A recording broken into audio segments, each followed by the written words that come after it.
当美国那些私人岛屿以及那些说唱歌手的派对火遍全球之后，几乎绝大多数的名人都在美国人民的怀疑对象之中，这其中自然也包括罗斯柴尔德家族。只不过罗斯柴尔德家族向来不会回应这些八卦传闻，所以人们也只能是猜测而已。汉克自然不想给自己找麻烦，顺便替史蒂夫赚脸面，于是便只能陪着笑说，罗斯柴尔德先生，您不要生我们的气，我们就是一帮胸无大志早就躺平了的花花公子，跟罗斯柴尔德先生您比起来实在是微不足道。史蒂夫不屑地说道，我劝你屁话少说，如果今天晚上还想到天香府的话，就先把2天的饭钱给付了，一人2000万，谁来谁掏钱，我会让人给你们一个收款账号，你们把钱打过来就可以了。至于今天饭桌上你们跟叶先生谈得怎么样，那是你们的事情，我不过问。好好好，汉克立刻答应下来。真要说让他现在就掏10亿美金，他肯定是不乐意的，先掏2000万看一波倒是可以考虑。千恩万谢地挂了电话，汉克便立刻黑着脸骂道，我真想不明白，罗斯柴尔德家族的继承人为什么要跟一个华夏人搞在一起，还搞什么正义基金，有病吗？这不是。安格鲁问他，那现在怎么说？汉克道，大家先把2000万给了，晚上到饭桌上看看姓叶的说什么，他不就想要钱吗？如果他能够让我们恢复如初，多给他点也无妨。一人开口道，姓叶的总想着让我们不要太变态，这管得有点太宽了吧。汉克摆手道，现在先别想这么多，晚上见了面再聊。中午之前，这些人每人都将2000万美金打到了洪武的账户。按照叶晨的构想，这笔钱就是给洪武要的，用来发展他的天香府。这笔钱到账，就意味着这帮人晚上还要来天香府赴宴。于是叶晨便给塔瓦纳打去电话，笑着说道，塔瓦纳，今天晚上演出结束，记得要来天香府，昨天那些人还要为你庆功。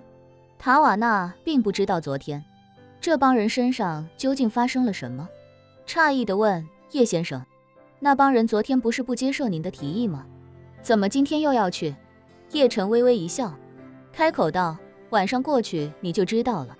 塔瓦纳便道，叶先生，崔佛晚上就要走了，他可能就没法去天香府参加饭局了。好的，叶晨没当回事，崔佛去不去，对今天晚上的饭局来说没有任何影响。下午，昨天看过演唱会，依旧意犹未尽的萧初然，挤出时间又来到了演出现场。他知道叶晨这几天会一直在现场，所以便想着来和老公一起看看演出。演出结束之后再一起回家，这种感觉也挺好的。今天的演唱会和昨天一样，依旧座无虚席，有了昨天的实操经验，今天所有工作人员配合得更加默契，现场有条不紊，演出效果也依旧保持着极高的水准。等演出结束，叶晨把萧初然送回家，才又去了天香府。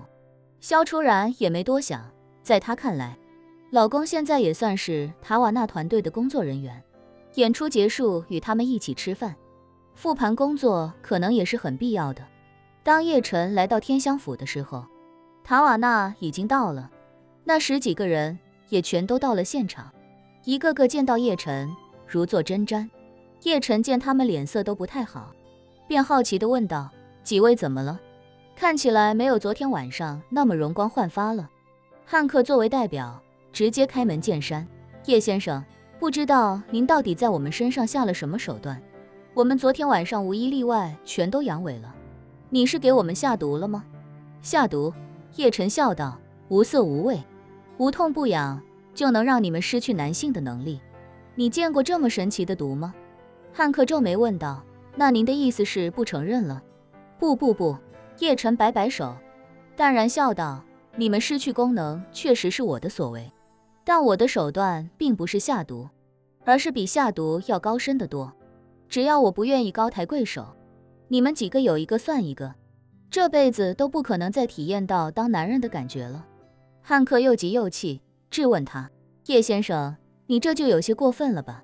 我们自认为从头到尾没有得罪过你，你为什么要这么针对我们？叶晨大大方方地说：因为我看你们不顺眼，就像你们喜欢玩弄小姑娘一样，我就喜欢玩弄你们这样的人渣。你有什么问题吗？汉克怎么都没想到，叶晨竟然如此光明磊落。他知道硬刚肯定没有意义，于是便问：叶先生，咱们明人不说暗话，你就说你想要多少钱，我们给你不就行了吗？叶晨反问他：我昨天难道没说吗？是你的记忆力不好，还是耳朵有问题？1亿美金。汉克咬牙道：你如果只是单纯想要1亿美金，我们看着你和罗斯柴尔德先生的面子上，咬咬牙也就给了。可是你要这钱，却要拿来成立一支基金来针对我们，那我们怎么可能答应呢？叶晨笑道：你说错了，1亿美金是昨天的价格，今天是10亿美金，能拿得出来的就能继续当男人，拿不出来的这辈子就不要想当男人了。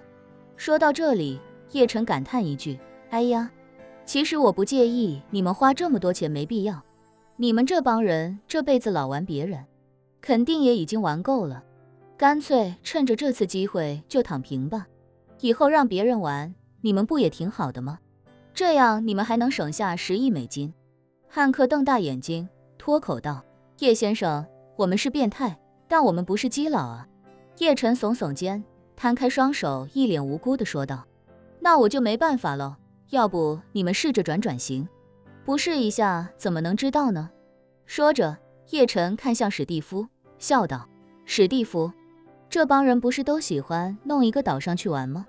要不这样，你帮他们弄个岛，然后再找一批喜欢玩他们这种人的猛男上去，不用他们花1分钱，也让他们体验一下被玩的滋味。一众人已经吓得脸色惨白。汉克吞了吞口水，抗议道：你不能这么做。